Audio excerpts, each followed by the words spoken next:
visitantes e comunidade local coa intersección do comercio, que papel o comercio xoga. Claro que temos, nese punto de vista, un exceso de datos. Para que se faga unha idea, nos traballamos sobre habitantes, visitantes e comercio. Só no ámbito de habitantes temos 496 monovariantes, univariantes de resultados, sin cruzar. Aquí vamos ver 30, como moito, referidas fundamentalmente ao comercio e a algún aspecto de visitantes.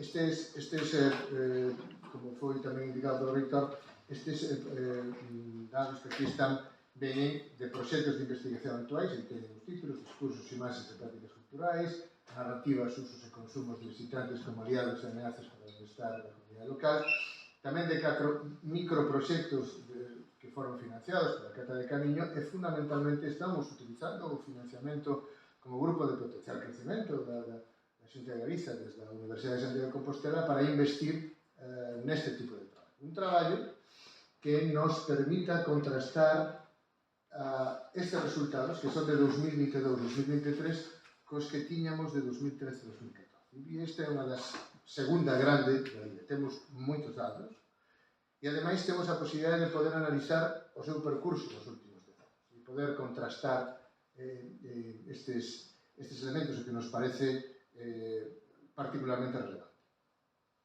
Aliñados como estamos con esa vocación de responsabilidade social investigadora cos obxectivos da comunidade local e desa perspectiva que nos estudamos a comunidade local en relación aos visitantes, como dicía antes, nesa intersección ao comercio xoga un papel fundamental. Como será visto, analizamos máis de 10% de todo o comercio compostelano, particularmente tamén nesa interacción.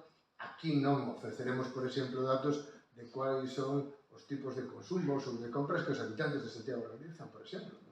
Non entra aquí xa que saiban que estemos. Por se nesta e outras moitas liñas quixeren algún tipo de cooperación por a nosa parte, algún tipo de traballo conxunto, nós estamos, obviamente, disponibilizados para ese tipo de traballo. Vexan, por exemplo, esta é unha página dun estudo que probablemente, eu quero indicarlo, deste tipo de estudos, mazamos os comerciantes, os habitantes, os visitantes con entrevistas de polo menos 30 minutos. Probablemente non se repetirá. Aquí están as persoas responsables e que me agradezo do traballo de campo, Escuntín e Lorena Otero. Teño a sospeita de que xa nunca máis, por os hábitos de vida, se poderán realizar este tipo de traballo. Por iso, para nós, isto ten, ademais, un valor fundamental. Esa é unha páxina, esa é outra páxina, esa é outra páxina, dun grau de confianza moi alto nos resultados. Agora tamén a miña compañeira o indicará. Tamén queremos agradecer isto. Ese é o grado de confianza que as persoas comerciantes que participaron teñen neste tipo de estudos. Para nós isto é unha satisfacción ver ese altísimo grado de confianza. E permítome indicar que sí poden confiar nestes resultados de maneira plena, como este grado de confianza indica. Agora, a miña compañeira... En 2013 seleccionáronse unha amplia mostra de 444. Cando falamos de comerciantes, en realidad non estamos falando só de comercio estrictamente, sino de negocios e actividades profesionais e de servicios de hostelería que prestan os seus servicios coa venta dos seus produtos a pé de rúa. É dicir, que imos a falar a palabra amplia de comerciantes, pero incluímos tamén negocios de hostelería, servicios profesionales e máis amplio como podemos continuar. É un cuestionario amplo, vou pasalo en breve para poder unha ollada, con 80 preguntas, co cal moitas veces foi necesario para pechar, digamos, esa entrevista, pois pasar 2 ou 3 veces polo local, por iso reitero o agradecemento dos comerciantes que tiveron a ver responder. Este traballo se fixo entre o 2 de novembro e o 20 de decembro de 2023. As que estamos no ano 24 xa están analizadas. Estas son as preguntas para que se vesa que é un cuestionario amplio, 80 preguntas, e con un índice de confianza de 6,5 sobre 8, que é o que valoran as persoas que fan o traballo de campo, de que as persoas que contestan o están facendo con plena confianza. É dicir, non é unha pregunta que te fan un día pola rúa, oiga, usted que puntúa tal? Non.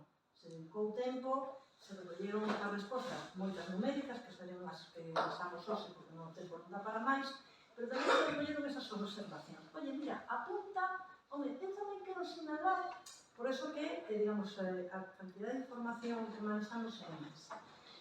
Un pouco para ver como se distribuiu esa reducción dos 440 representado na mostra, sino que na mostra se representa precisamente a cantidad de comercio que hai en esta área. Un dato curioso é o ano de apertura. E digo curioso por qué? Porque resulta que en Santiago hai 3 negocios que abriron no século XIX. É dicir, poden irse pola terceira xeración. E se non van pola terceira xeración, é un negocio consolidado e suficientemente forte como para que alguén siga, digamos, con esa actividade. Se o pensamos, casi o podemos valorar como patrimonio, por a antigüedade que ten. É dicir, é importante tamén saber isto. Tamén é certo que a actividade comercial é un sector que é moi dinámico, peches, aperturas, e a mitad de toda a mostra dos 444 son do século XX. Con todo, máis da mitade datan do 2012. Se estamos no 2023, é dicir, hai moitos negocios que xa teñen recorrido suficiente como para poder decir que están máis ou menos consolidados. Por lo menos os que datan de antes do 2012. E incluso os posteriores, salvo que sean aperturas moi recentes, tamén é certo que hai aperturas recentes, porque máis dun 15% data do 2020. É dicir, dá tamén visión desa dinamismo que analizaremos agora. Eleximos aqueles anos que tiñan máis aperturas, máis de 11 aperturas, para ver se topábamos algo que explicase por que se dinamizaba a actividade comercial. Sinceramente, que evento hai en Santiago que un poda pensar que se pode asociar como hipótese de partida o fenómeno xacobeo? Bueno, pois resulta que esas aperturas, máis de 11 aperturas o ano, se dá no 2000, 2012, 13, 14, 15, 16, 17, 18, 19, 20, 21, 22 e 23. De todos esos, os únicos anos antes son o 21 e 22. O que pasa que o fenómeno xacobeo aquí intersecciona coa pandemia. Cal foi a causa? É dicir, coa pandemia pechou un negocio, eso non o medimos, pero abriu un negocio, é dicir, sigue habendo oportunidades e sigue habendo posibilidades de emprego dentro do comercio. Ahora, cal é esa tipoloxía de locais comerciais? É dicir, sabemos que abriron moitos negocios, pero que negocios abriron? Se vamos ao total da mostra, é dicir, dos 440 establecementos, o 20%, o porcentaxe máis alto, se dedica a equipamento persoal. Que tipo de negocio? Prendas de vestir, calzado, eso é a media. Ahora, se analizamos as aperturas dos últimos 3 anos, 21, 22 e 23, o que máis sabe é hostelería. Bares e cafetería, 20,3, restaurantes, 12,5. É isto algo exclusivo de Santiago? Non, porque o propio director xeral falou dos centros comerciais abertos, que no fondo que leva, pois ao que se persegue é que as persoas con hábitos de compra diferentes, que dedicamos a compra de ocio no mesmo momento, temos que ter unha oferta comercial como hostelería. É dicir, isto, digamos, é un proceso que está sucedendo no comercio, pero temos que prestar atención en que non baixen demasiado os locais comerciais que ofertan, porque senón nos quedamos nun centro de recreo. Todas as semanas, pero cambio a cociña cada 20 anos, porque non me dura 25, que senón tamén esperaba, non? É dicir, depende do que consumamos. O gasto medio entre locais e visitantes tamén é variable. Entón, aquí, que nos chama a atención? A mellor algún sería da coa primeira fotografía. Ui, mira, os visitantes gastan máis no tramo 21.50, no tramo 101.300, no tramo 51.100. Digo, pero aquí lelo con detenimiento. O visitante gasta porque está fora da súa casa e os días, como cada un de nós vai a un sitio e ten que gastar en comer e ten que gastar en dormir. Claro, eu, mellor, como ciudadana santiaguesa, gasto menos, pero que mellor vou cada 2 días. Entonces, os digo que este dato é un pouco por ter unha idea, pero non podemos aproveitarnos. O que sí é necesario saber é que o gasto diferente dos visitantes de hai 10 anos, ou os que viran, digamos, máis cerca da data de hoxe, pois eso, 7 ou anos que fose, hasta ahora, que dixemos que era o último trimestre do ano 23, é baixo. E non só é baixo, sino que cada vez é máis baixo. É dicir, hoxe é máis baixo que hai 10 anos. Bueno, pois isto sí que nos dá máis claramente unha información. É dicir, veñen máis, pero ao mellor non gastan máis. Gusta o tipo de turista que recibe Santiago, tamén de 1 a 8?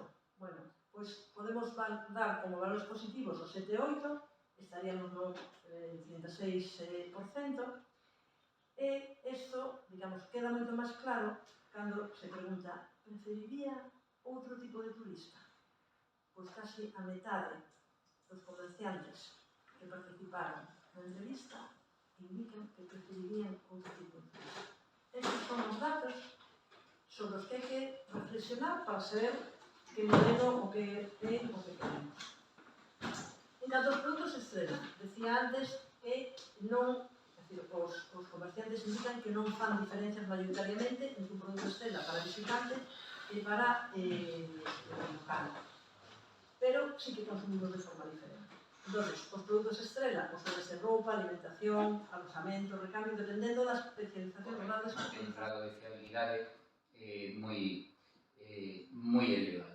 Bueno, aquí, a modo máis que nada de informativo, é dicir, entre as nacionalidades que nos estudamos, pues, bueno, hai unha clara maioría de presencia de españois con respecto a portugueses, brasileiros e galegos, e tamén somos que presenta unha maior porcentaxe de peregrinos. Isto simplemente, bueno, para que vexamos que hai moita información detrás deste estudo que se pode analizar desde distintos puntos de vista, máis que para falar de todo, necesitanse evidentemente recursos. Non?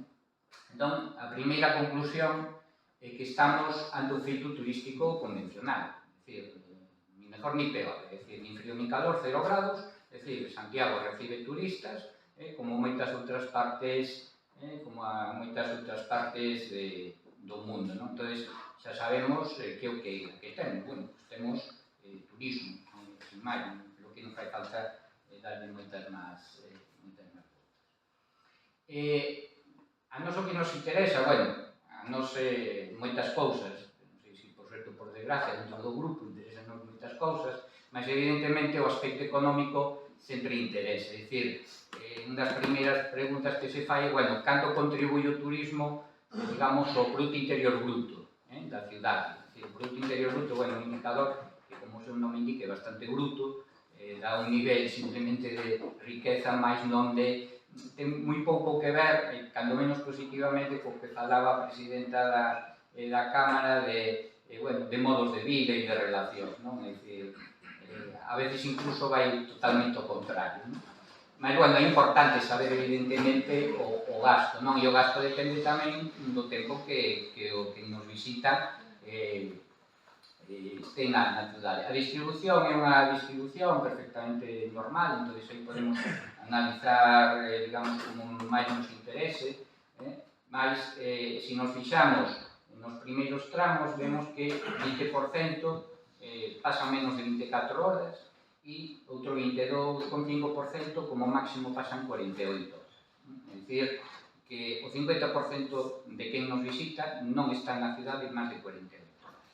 Bastante por abaixo, evidentemente, ou trae moito diñeiro para fundilo en 2 noites, ou, evidentemente, o gasto medio pois non pode ser moi elevado. E aquí temos o gasto por persoa e nunha xornada, é dicir, por 12 horas. Como nós temos dúas preguntas, unha o que nos responden é canto gasta na súa visita e outra é cantas horas pasan na súa visita, pois podemos evidentemente referirnos o período de tempo que nos consideremos. Aquí colocamos 12 horas, pois, bueno,